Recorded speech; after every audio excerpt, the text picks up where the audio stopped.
Let's go. It's been so long, I don't remember how to do the. I don't know how to do the intro. It is. What's the intro for this? I don't know. It's been a while. It is. Oh, you are tuned in to the Turnip. We're back. Happy HallowGreens. Happy HallowGreens. From Great Roots. It's been a while. It's good to be back in the saddle, as they would say, for the special edition of TLSC Radio. Right. Halloween, HallowGreens. So shout out to all our fans, our urban gardeners, our urban farmers, growers, and everything. So good to see y'all. It's good to be back. So how you been, Roots? I don't know how to answer that question. Answer how you been. I feel relaxed and rested. You know, we had to take some time off for self-care. Did we? We didn't really take time. We took time off of filming podcasts or whatever. Kind of reduced some of our duties. Yeah, we felt like we were spreading ourselves too thin. So we had to take account of things in our lives that we weren't giving 100% to, so that we could give 100% to the things that really, really matter when it comes to urban farming and urban gardening. So, but we are happy to be back for this special edition. So let's get into it. Yeah, so again, you heard us say happy HallowGreens, and that leads us into what we've been up to. So it is fall, yes, and you guys can still plant greens. Yes, but we're harvesting right now. I mean, we had a rough time this year with the tomatoes. Mm-hmm. I swear they didn't come up because what's the gestation period is usually what, 60 to 90 days. Yeah, they usually start blooming and bearing fruit around early June, and we had to plant them later than usual. So those of you guys who may not realize, because it's still hot outside in the summertime, but this year it was not as hot as it usually is. Yeah, that's so true. In May, we weren't getting the temperatures necessary to plant the tomatoes in time. And so we ended up planting them later than usual. And then we didn't really get a good yield because the summer wasn't as hot as usual. No. And I promise you, they just started coming up maybe a couple weeks ago. Mm-hmm. And we did not get in a lot of rain the last month or so. So when that happens, we have varmints. So the squirrels, for instance, they will bite. We had the big beefsteak tomatoes. I mean, they were coming out this big, but holes in them. So it's not the squirrels eat them, but they're getting the moisture from them. So they would just take a chunk, get the water and the juice out of that, and just leave it. So that kind of ruins it. So we tried everything. You know, if you ever run into that situation, a good thing is just to put out some bowls of water. You know, if we thought about getting a fake owl or hawk or whatever like that, but I mean, we got real ones or whatever, but the squirrels would be running havoc, and then the rabbits at night, they'll go in there and eat up everything. So we've had a rough year in the produce department. Yeah. So, but we still did get a lot. I think, how many different varieties did we plant? We still planted some different tomatoes than usual this year. We had some orange ones, which is not typical for us, and they were amazing. Yes. We had some yellow tomatoes as well. We've had red. We had the big beefsteak. So we planted different types than we normally plant this year as well. But they tasted good. So the ones we were able to get, and we always plant our black cherry tomatoes because we love those. But I mean, just remember, like, there are hundreds of different types of tomatoes. You see like 4 in the grocery store, but if you plant them on your own, you can get a whole bunch of different kinds, and they're sweet, they're good, they're juicy, and so try it out next summer. Yeah. So, but the cucumbers are probably our most successful. Cucumbers, and as you see these type of peppers, our peppers are still banging, coming out, but nothing like the cucumbers. I swear the cucumbers were growing.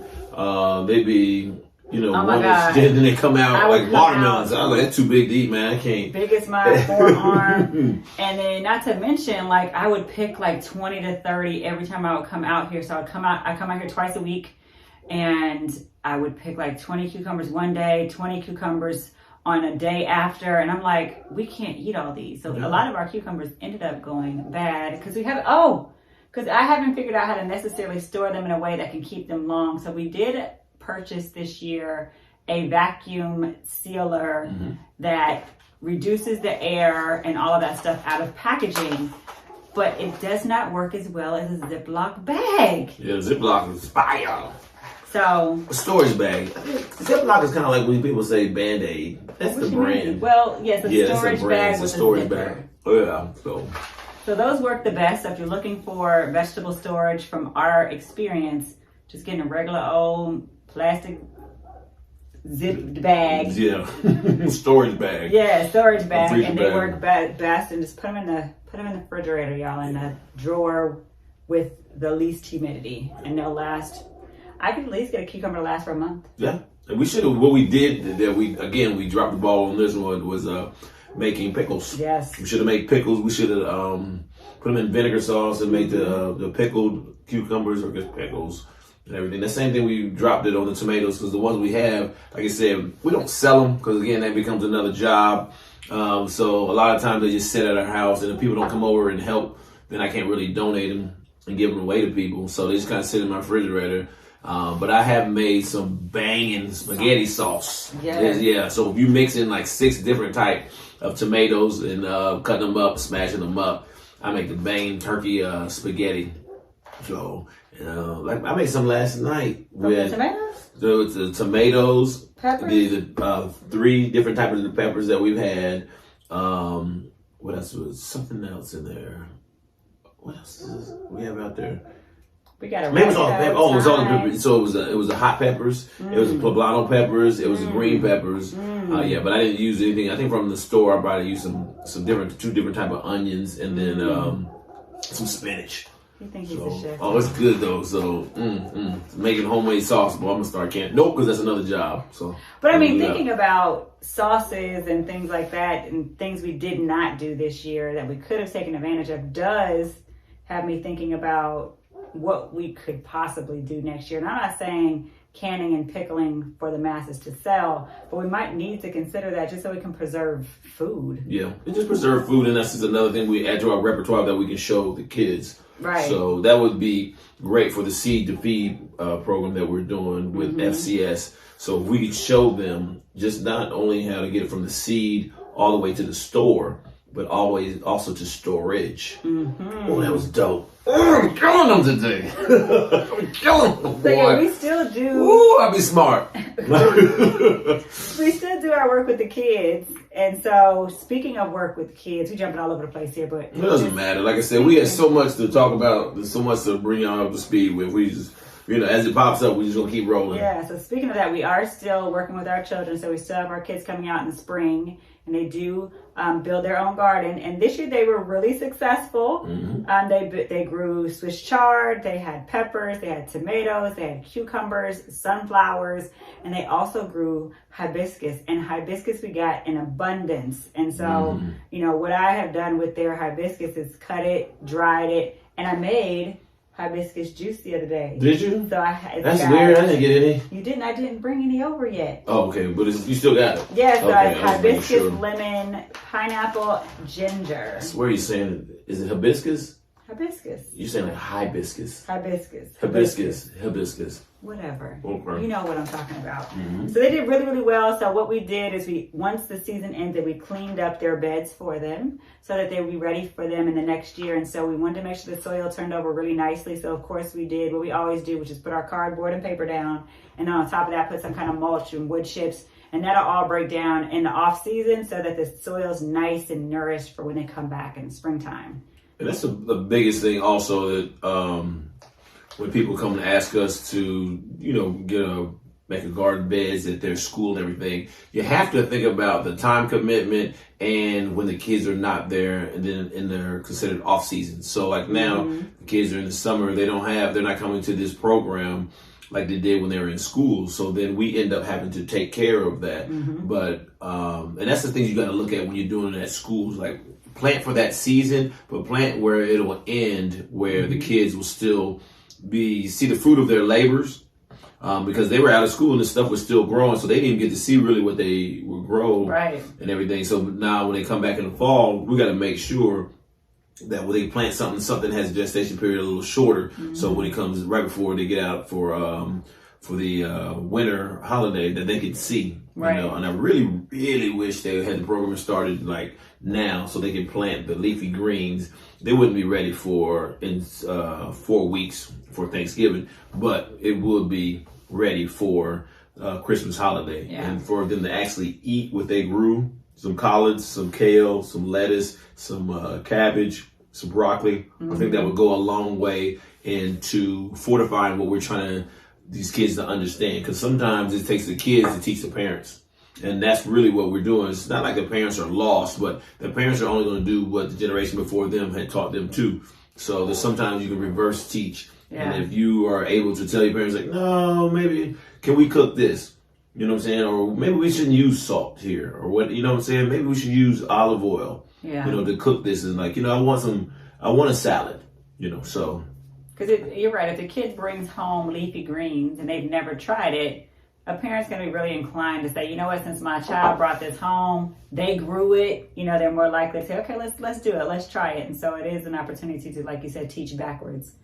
But, you know, so you're probably wondering, you know, Farmer Mac said something about he wishes that they were kind of around now so they could see the fruits of their labor and the greens that we've planted. So yes, if you're in one of the southern states and you're in a warmer climate, if you're somewhere where it's already snowing, this ain't gonna work for you if your ground's already frozen. Where is it snowing? I don't know. I don't watch the weather. It's I don't watch the news. It's not snowing nowhere. No, they did have an earthquake in California yesterday. But if you have like frozen ground, you can't put seeds in frozen ground. But here in Atlanta, it's not. I mean, we just had 75 plus degree weather days over the weekend.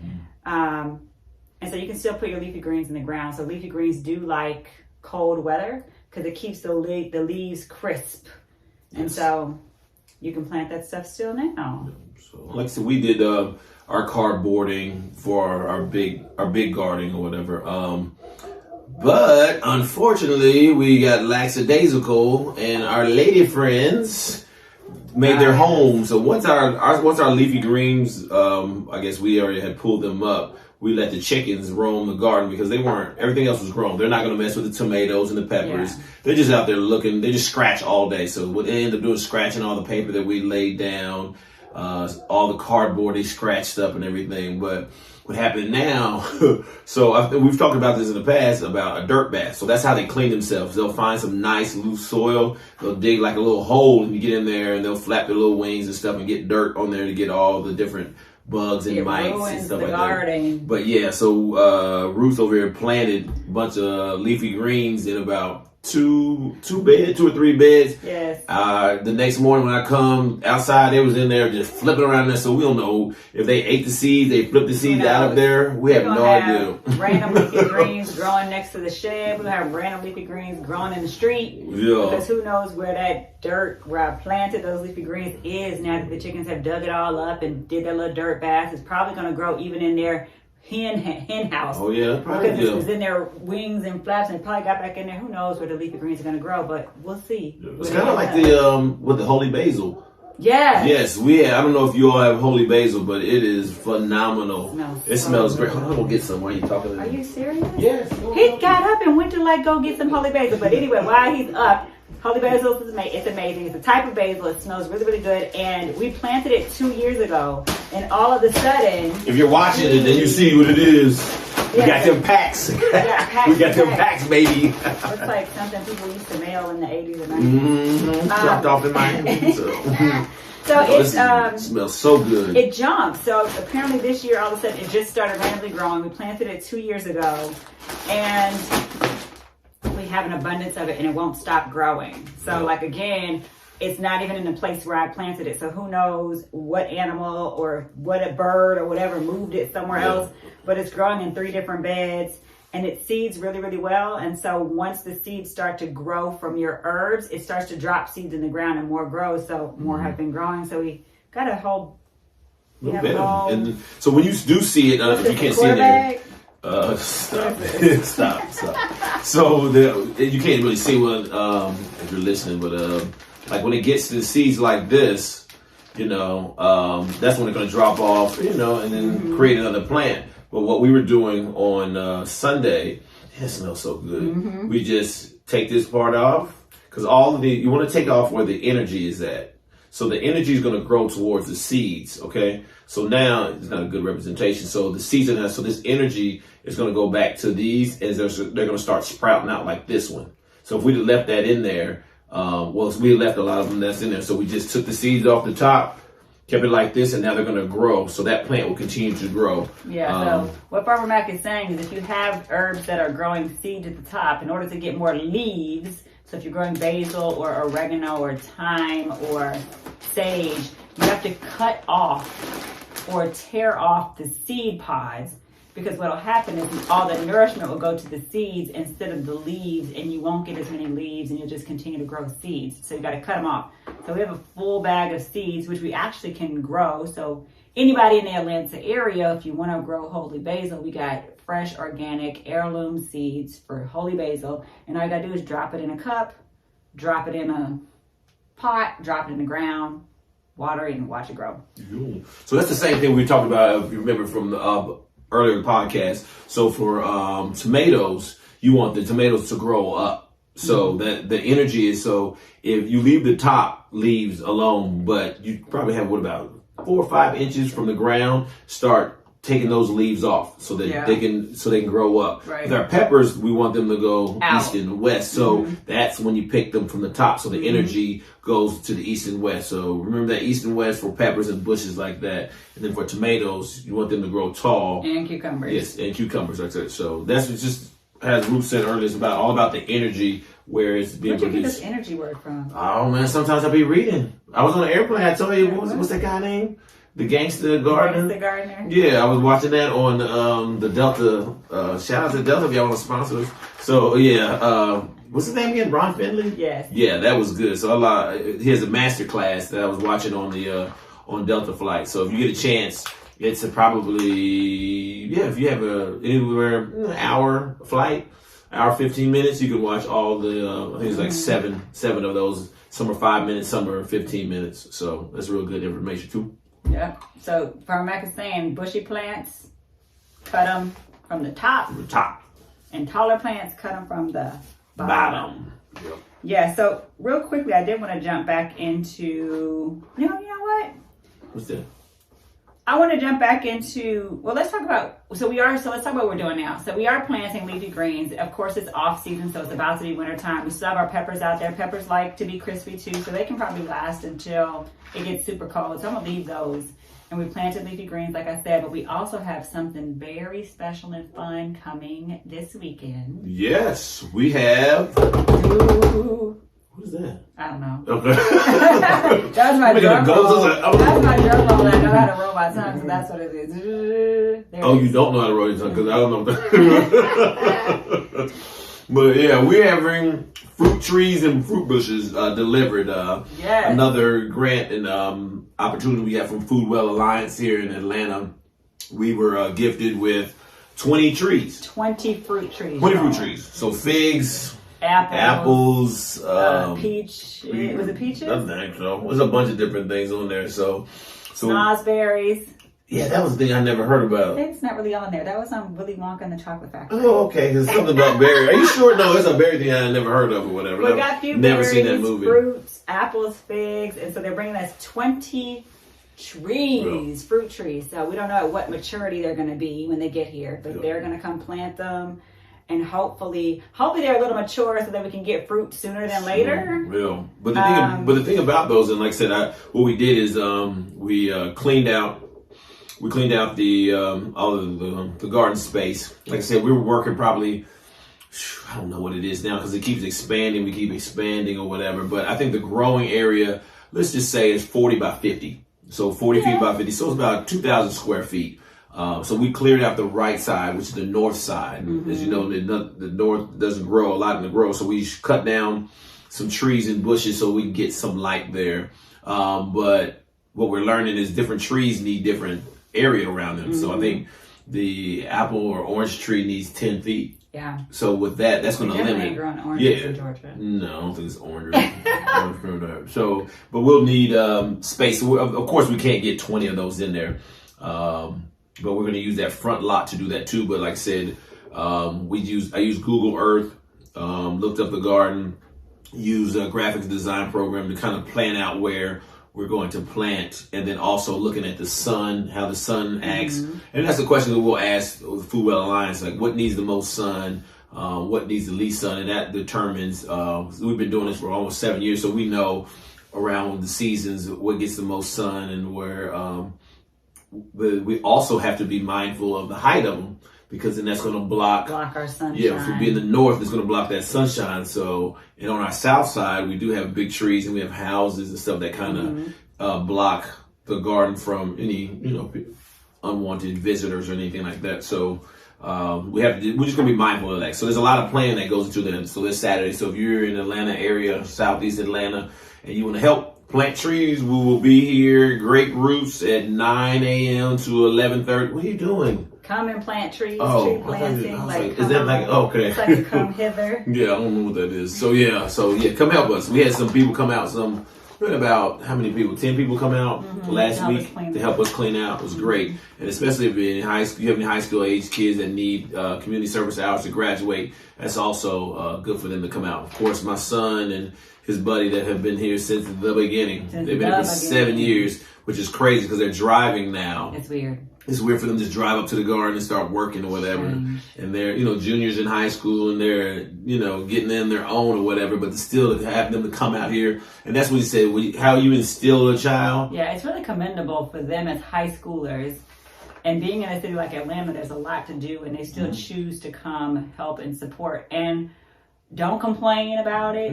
They're happy to be out there. They're happy to support and help. And so, I must commend those young fellas. Like, they really helped us out. We wouldn't have been able to do it all these years without them. No. And I told my son, I said, it shows. It shows. So when you're up there with those wheelbarrows, dumping all that dirt and the wood chips, and you're plowing, trying to hold that plow down, you're cutting the grass or whatever like that, and now you're on that football field, and you're doing that, and you can control some other man, you telling him where to go because your arms is what we call country strong. So he's seeing the fruit of his labors now. So I can't even wait for him and his buddies that have been out here helping us that play baseball, just to see the leg strength and the arm strength and everything that they're getting from being there. So I think they understand, it is work. They're learning about growing and eating healthy, but they also understand that, work ethic and being strong too. So very commendable for these young kids that's been riding with us for 7 years. That's a long time. I can't believe it's been 7 years. Oh yeah. Can't wait till the 10-year anniversary. What are we going to do? A party like we always do. We can have a 7-year anniversary party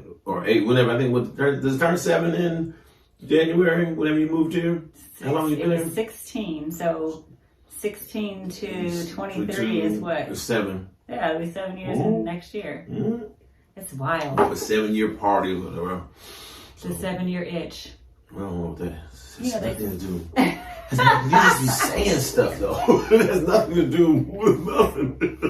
Speaking of like how long we've been in existence, so we've been in existence for 7 years, and we're finally getting recognized. We're getting recognized. Well, you say finally, but I think we haven't, but we're getting nominated for an award. Yeah, we got nominated as Partner of the Year at Atlanta Public Schools with our work with the Tuskegee Airmen Global Academy over there in Southwest Atlanta. So Dr. Nichelle and Mr. Craig Bryan, we've been working with them for a while now, even at their old school. We built that first bed in the shape of a T. And they've taken off. We've had one of the teachers on in the past episodes, so it's been phenomenal working with them and working with the kids. So we'll be recognized next weekend at a gala downtown Atlanta, Marriott Marquis.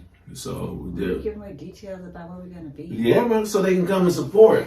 You get it's like $75, $60 a ticket. Oh, absolutely, come support. Yeah, come support. Right. So. Yeah, and then Atlanta Public School Gala. Yeah, Dr. Sharp, Nichelle Sharp, she's up for the assistant principal of the year also. So she's an amazing assistant principal. Again, she's so innovative to even think about her kids and different ways of learning. And so we've been able to create these programs where kids can learn about science and technology and math and and be able to move that to the classroom. And so she's been able to kind of marry the garden aspects with how kids learn.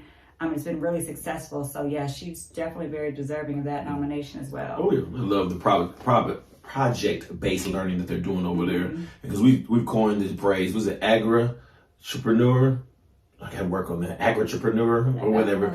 Well, just use it. It's not. It's made it up. It's using agriculture to be an entrepreneur. So everybody that's not going to be a farmer. Agripreneur. It's whatever. So we're using agriculture as a medium for entrepreneurship. You might not want to be a farmer, gardener, but you might want to go into accounting. You might want to go into construction. So all the things that we're teaching the kids in our program, Seed to Feed, hopefully that they will break out and find interest. But the foundation of it is still the sustainability, healthy eating, healthy growing. But they're going to find different aspects of what they enjoy out of that and take that and hopefully use that in some entrepreneur endeavors in the future. And even just life skills. If you think about life, you got to plant seeds. And so people think that things are supposed to happen overnight. And so you plant a seed, you're going to have to water it, make sure it's nourished, make sure it's got sun. And then you got to wait and be patient and watch it grow. And so they also learn like patience with life in general, because stuff ain't going to just happen. So they got to put the work in.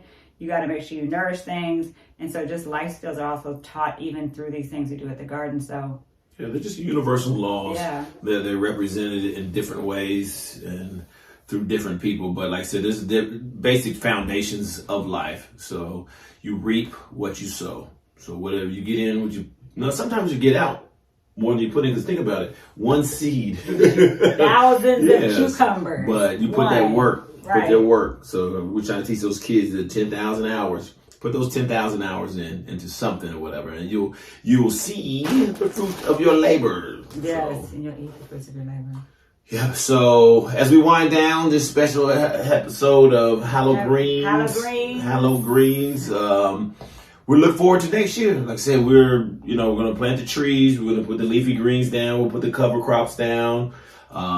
The chickens are still laying eggs. They're going on, I think, 2 years now. They've developed their personalities. One, she thinks she runs everything. Oh my gosh, she thinks she's a rooster, but she not.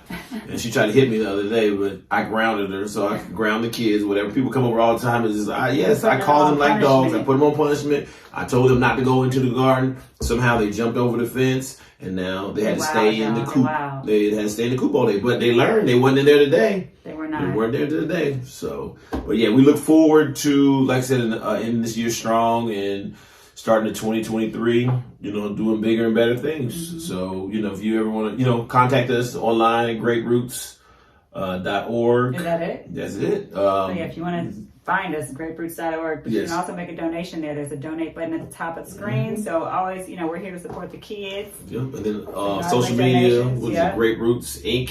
Yes, on social media, on Instagram, or on all platforms, we're at Grape Roots Inc. So make sure you follow us so you can see what we got going on over here. You can watch us, plant our trees. You can watch us clean our space. You can watch us plant our greens. And so make sure you always go on there, follow. Yeah, you follow us. And if you ever have any questions, you can always hit us up. Email us on there, greatrootsinc@gmail.com or grow@greatroots.org. Either way, we always get it. So this has been fantastic. Like I said, we haven't been in the saddle for a while, so I know it was, again, quick 30 minutes, but it's been phenomenal. We still out here. We out here. We outside. We outside. We not outside. We're inside right now. But thank you for listening. Spread the word, and we are out. It's the Turnip.